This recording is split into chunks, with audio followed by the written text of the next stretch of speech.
ગાંધીનગર મહાનગરપાલિકાના ગ્રામ્ય વિસ્તાર સુગડ ગામથી સરદાર પટેલ રિંગ રોડ તરફ જતી નવી ટીપી સ્કીમના રોડ પર ગટરના ગંદા પાણી ફરી વળતા સ્થાનિકોમાં ભારે રોષ જોવા મળી રહ્યો છે। પાર્શ્વનાથ ટાઉનશીપ, માધવ વસાહત અને તુલસી પેરેડાઇઝના રહીશોને ગંદકી અને ગટરના ગંદા પાણીની સમસ્યાનો સામનો કરવો પડી રહ્યો છે।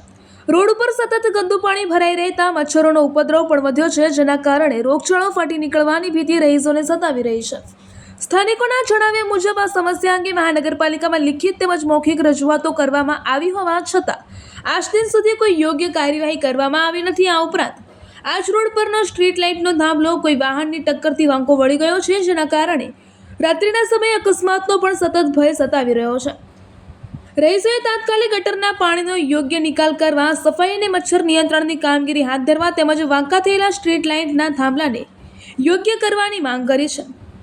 જો તંત્ર દ્વારા તાત્કાલિક યોગ્ય પગલાં લેવામાં નહીં આવે તો ગાંધી ચિંધ્યા માર્ગે આંદોલન કરવાની પણ ચીમકી રહીશોએ ઉચ્ચારી રહ્યા છે।